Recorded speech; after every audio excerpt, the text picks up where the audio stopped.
그들의 불법을 내가 다시 기억하지 아니하리라 하셨으니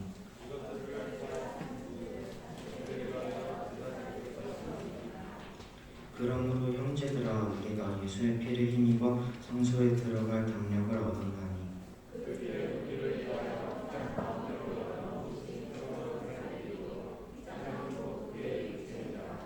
또 하나님의 집 다스리는 큰 제사장이 계시네 우리가 마음의 뿌림을 받아 악한 양심으로부터 벗어나고 몸은 맑은 물로 씻음을 받았으니 참 마음과 온전한 믿음으로 하나님께 나아가자. 감사합니다. 우리 옆 사람에 인사합시다. 잘 오셨습니다. 사랑합니다. 반갑습니다. 불 다 켜주시면 감사하겠습니다. 자, 오늘 안타까운 소식이 유튜브가 약간 좀 이렇게 에러가 있어서 스트리밍이 안 되고 지금 페이스북으로만 영상이 지금 올라가고 있다고 해요. 그래서 오늘 믿음으로 여러분 나오신 분들 중에 페이스북 보던 친구들이 많은데 아이고 그래도 고맙고 그래도 와줘서 고맙고 집에 있었으면 유튜브로 안 켜져가지고 곤란했을 것 같은데 와줘서 너무 고맙습니다. 오늘은 종교개혁주의예요. 여러분 종교개혁이라는 말 알아요? 종교개혁. 개혁이라는 것은 뭔가를 뜯어 고친다는 소리예요. 그렇죠? 그래 종교를 뜯어 고쳤다는 거예요. 무슨 종교를 뜯어 고쳤을까? 기독교를 뜯어 고친 거예요. 자, 원래 지금 우리가 생각해 볼 때 기독교의 가장 큰 두 축이 뭐가 있을까요? 어떤 교랑 어떤 교? 천주교랑 그 다음 무슨 교? 기독교는 예수님을 믿는 모든 종교를 다 합쳐서 기독교라고 해요. 우리가 기독교가 아니고 천주교도 기독교예요. 그러면 우리는 개신교예요. 개혁 신학 교회예요. 그러니까 우리는 천주교가 갖고 있었던 방식에서 고친 거예요. 예수님을 믿는 방식을 고쳤어요. 그래서 우리는 개혁 신학을 따르는 교회예요. 개신교. 따라합시다. 개신교. 그러면 천주교에서 우리 개신교가 갈라져 나온 거예요. 언제? 1500년대에. 벌써 500년이나 됐네. 자, 왜 나왔을까? 이게 핵심이에요. 왜 나왔냐면 예수님의 피를 힘입기 위해서 500년 전에 개혁을 했어요. 우리가 말씀을 살펴보면 어떤 느낌이에요? 항상 하나님이 우리가 잘한 게 아무것도 없는데 우리를 사랑해서 죄를 용서받을 수 있는 방법을 정해 놓으셨어요. 구약 시대에는 그게 뭐였다? 양을 잡아서 양의 피를 흘리면 사람이 지은 죄를 양에게 옮겨서 양이 대신 그 죄값을 치르게 하는 거죠. 그럼 그 사람은 죄를 용서받아요. 양이 대신 희생돼야 돼요. 그런데 신약 시대에는 예수님이 어린 양 되셔서 양은 사람보다 귀하지 않아요. 동물보다 사람이 더 귀해요. 이게 성경이에요. 그러나 사람은 하나님보다 귀할 수 없어요.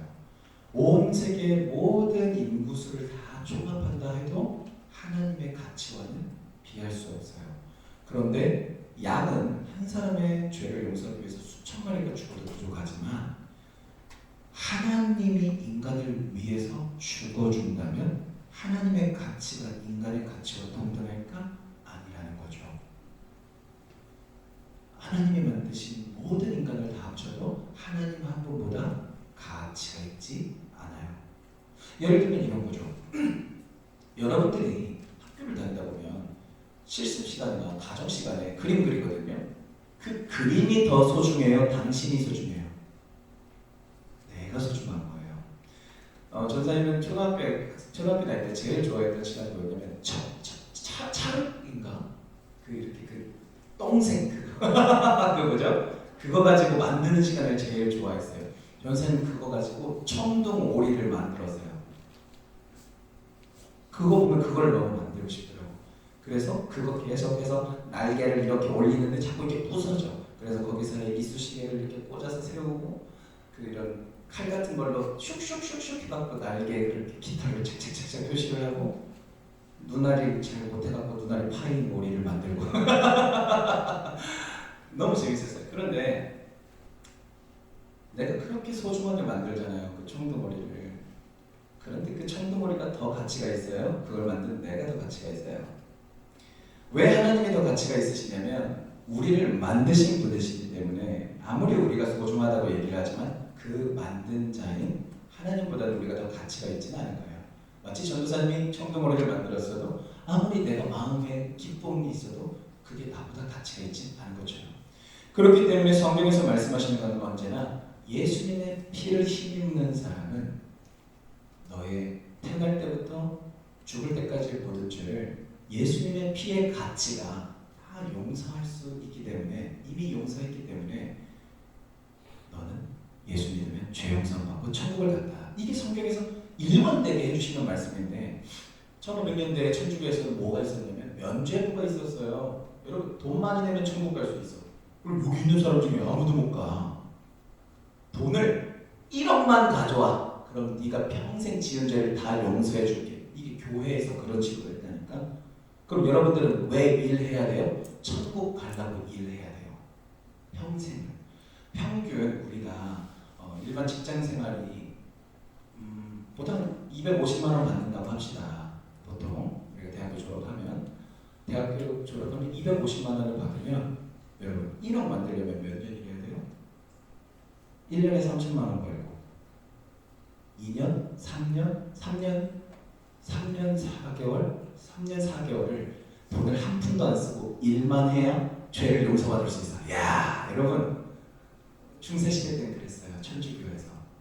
그러면 그거는 예수님의 피로 용서함을 받아서 구원받는 거예요? 아니면 돈으로 죄를 용서받는 거예요? 돈이죠.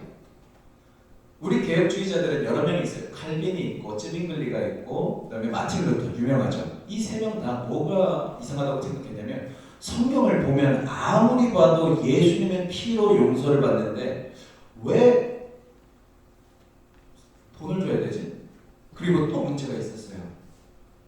오늘 말씀을 우리가 읽어봤죠. 오늘 말씀을 읽어보니까 어때요?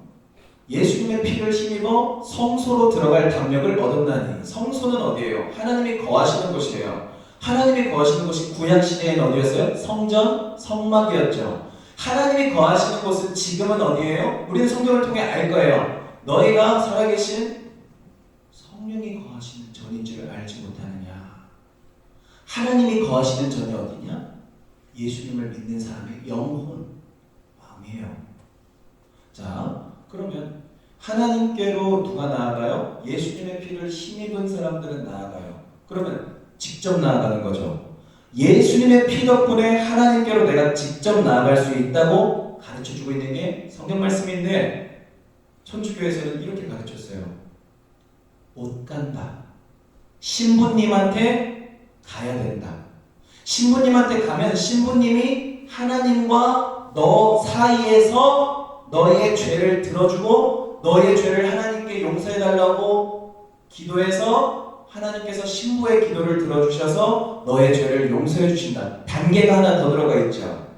기독교가 엄청 많아요. 천주교에서 나온 이유가 많아요. 그러나 그것이 너무나 큰 이유였어요. 봐봐. 구약시대에는 제사장이 죄 지은 사람이 찾아오면 하나님께 양의 피를 흘려서 하나님께 이 사람의 죄를 용서해 주세요 했다 그랬잖아요.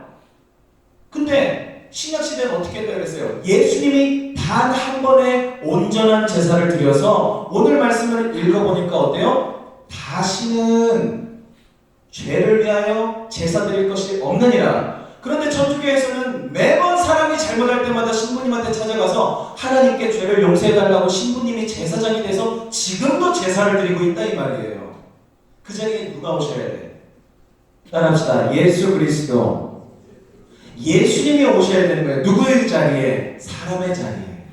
오늘 말씀을 보니까 예수님이 누구시냐? 하나님의 집을 다스리는 대제사장. 누가 다스려요? 예수님이. 그럼 하나님의 집을 다스리는 사람은 무슨 권리가 있느냐? 그 집을 열고 닫을 수 있는 권리가 있어요. 남이 들어올 수 있게 해주고 들어오지 못하게 막을 수 있는 권리가 누구에게 있어요? 그 집을 다스리는 사람에게 있어요. 이걸 어디서 알 수 있느냐? 여러분 엄마 아빠한테 나 친구를 데리고 가도 돼? 안 돼. 집을 다스리는 사람이 누가 내 집에 들어올지 안 들어올지를 정하는 거예요. 사람이 그것을 정하는 게 아니다 이 말이에요. 예수님을 믿는다는 것은 예수님의 피가 가치가 너무 커서 내가 지은 모든 전생의 상, 놀라운 것은 내가 아직 짓지도 않은 죄까지도 용서하는 거예요. 왜? 하나님은 전지전능하셔서 내가 이미 태어나기 전에 내가 어떤 죄를 지을지 아시고 내가 지옥 갈 걸 아시고 내가 예수님 믿은 후에도 어떤 잘못을 할지 아시고 그것을 다 용서하기 위해서 인간의 피가 아니라 양의 피가 아니라 하나님 그 자신의 예수의 피를 흘리신 거다 이 말이에요. 그러니까 우리가 어떻게 천국을 가려고 힘써야 되느냐? 착하게 살려고 노력해서 천국 가는 것이 아니다. 말씀을 잘 보셔야 되는 거예요. 목사님 말씀 잘 들어야 되는 건 맞지만 목사님을 잘 따르고 순종만 하면 목사님 의지하면 목사님한테 고민 상담하고 잘못한 거 있으면 고백하면 나 천국 가지. 전도사님 의지하지 마세요. 우리가 의지할 건 딱 두 가지예요. 오늘 말씀이 나와요. 자, 함께 읽어보기 원하는 구절이 있어요. 22절 봅시다. 시작. 우리가 마음의 뿌림을 받아 악한 양심으로부터 벗어나고 몸은 맑은 물로 씻음을 받았으니 참 마음과 온전한 믿음으로 함께 나아가자. 아멘. 마음의 뿌림을 받았죠. 이것이 무엇이다? 예수님을 믿는 사람에게는 예수님이 흘린 고귀한 가치를 가진 그 피가 내 죄를 다 책임진 그 피가 뿌려져요. 어디에? 여러분들의 마음에. 그 피가 뿌려지면 악한 양심으로부터 벗어나. 옛날에 예수님 믿기 전에, 그러니까 내가 정말 예수님 믿을게요 하기 전에는 나 이거 잘못한 거라고 생각 안 해 라고 하는 게 있어요. 내가 예수님 진짜 제대로 믿어요 라고 내가 고백을 하고 난 진짜 예수님 믿겠다라고 결심을 한 그 이전에는 내가 하는 행동이 뭐가 잘못됐는지 몰라요. 엄마 아빠가 잘못됐다 그러다 안 들려요. 그런데 예수님을 믿고 나면 어떤 일이 일어나느냐? 엄청난 체험이 있는 것이 아니더라도 내 안에 성령께서 나를 거듭나게 하셨기 때문에 어떤 현상이 일어나요? 악한 양심이 없어지게 돼요. 양심이 생긴 거예요. 어떤 양심? 내가 해야 되는 하나님이 바라시는 것을 안 하면 마음이 불편해. 어디서 우리가 그걸 많이 느껴요? 우리 세상 친구들은 욕을 너무 많이 하잖아. 근데 우리 예수님을 믿잖아요. 그러니까 우리는 욕도 죄라고 생각하죠. 하죠. 해야 돼요? 그런데 막 애들이랑 있을 때는 죄 막 막말을 하다가 이러면 안 될 것 같은데 라는 마음 든 적 있어요? 그러면 정상이에요. 막 욕을 하고 막 화를 내고 막 부모님이랑 싸우고 친구랑 막 싸우는데 근데 하나님 앞에 죄송한 마음이 있어요. 이러면 안 될 것 같은 마음. 그게 뭐다? 예수님의 피를 뿌림받은 자가 받는 양심이에요. 원래는 그게 없었어. 왜? 악한 양심이었으니까. 악한 양심은 뭐예요? 내가 잘못했다고 인정을 안 하는 게 악한 양심이에요. 그래서 내가 죄인이라고 인정하지 않는 것, 그것이 예수님을 믿지 않는 이유거든요. 그럼 다시 말해서 내가 죄인이라는 것이 인정되었다는 게 뭐야? 양심이 살아났다는 거예요. 이걸 하면 안 된다는 걸 내가 거부하고 살다가 이걸 하면 안 되는 걸 인정하게 된 거예요. 어떻게? 예수의 피가 뿌려졌기 때문에 가능해진 것이다. 그것이 첫 번째고, 두 번째는 뭐냐면은 몸은 맑은 물로 씻음을 받았느니. 전사님 계속 말하는 게 뭐예요? 최후의 만찬에서 예수님이 12제자의 발을 씻어주겠다고 말씀하실 때 베드로가 어떻게 선생님이 학생의 발을 씻어줘요? 했더니 예수님이 그럼 너는 내 제자 아니여 하니까 베드로가 그럼 옷을 벗으면서 나 다 목욕시켜주세요 하니까 예수님이 들어 저리 가 이랬단 말이야. 이게 최후의 만찬 장면이에요. 그러면서 발만 씻어줄 거야. 왜? 너의 온몸은 이미 깨끗하니까. 샌들 신고 걸어다니면서 운동장 걸으면 깨끗해진 거야. 그런데 내가 이거 잘못된 거라는 걸 알면서도 나쁜 짓을 계속해 나가잖아. 회개 안 하고. 그럼 어떻게 돼? 그거는 확신이 없을 수밖에 없죠. 왜? 성령이 주시는 음성을 계속해서 거스르고 있으니까. 하나님은 그렇게 하지 말라고 마음의 양심을 주시고 계시잖아. 여러분, 친구들이 여러분들한테 얘기할 거예요. 엄청 많이 얘기할 거예요. 교회는 되게 나쁘다. 교회 다니는 사람들을 막 동성애 하는 사람 미워하고 남녀 차별하고 동성애 우리가 품어줘야 되고 이런 걸 얘기하면서 하나님의 말씀이 틀렸다고 얘기할 거예요. 구원의 확신이 없는 경우는 하나님의 말씀에 대한 확신이 없다는 거예요. 여러분 믿는다고 말은 하지만 확실히 믿지 않을 때 어떤 현상이 일어나는지 아세요? 그 말씀을 실천하지 못해요. 이해가 되셨나요? 그러니까 내가 예수님은 믿어요. 하나님 내가 예수님은 믿어요. 그런데 동성애 같은 건 안 믿어져요. 여러분들이 구원의 확신이 없다면 내가 하나님의 말씀을 100% 믿는지를 생각하셔야 돼요. 그리고 그 말씀을 실천하고 살아가고 있는지를 생각하셔야 돼요. 왜? 성숙한 그리스도인들은 예수님을 믿고 예배만 잘 드리는 사람이 아니에요. 예수님의 말씀을 믿고 그것대로 살려고 하는 사람들이 믿음 있는 사람들이에요.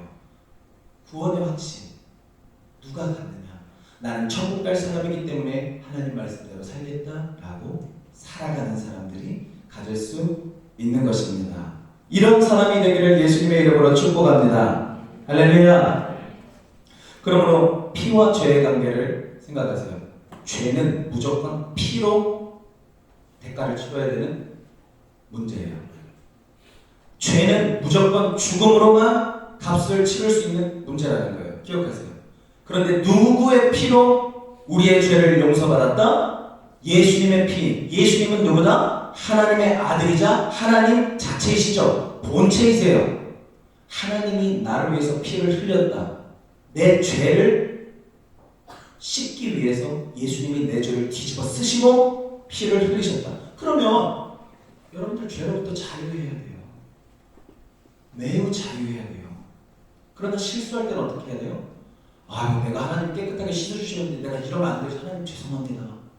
예수님의 피로 깨끗이 씻어주셔서 감사합니다. 그래서 기독교의 신앙은 감사신앙이고요. 우리가 주일 예배 때 모이는 이유는 부활하신 예수님을 기념하는데 나를 구원해 주셔서 감사합니다라고 고백하려고 하나님 높이기 위해서 오는 거예요. 이러한 맥락에서 주일 예배를 드리는 거예요. 그러니까 뭐가 제일 중요하냐?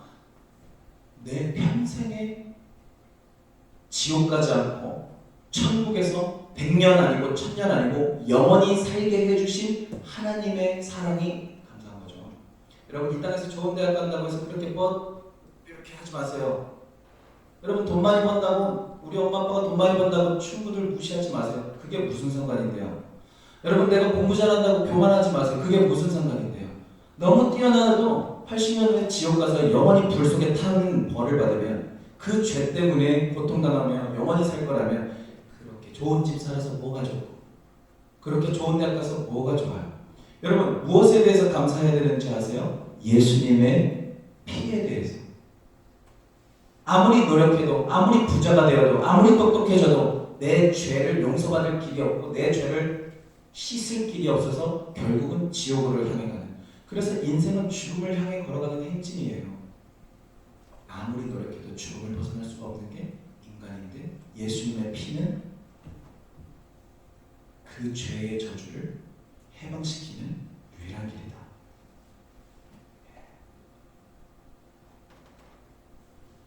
종교개혁주의는 바로 그것을 기념하는 주의예요.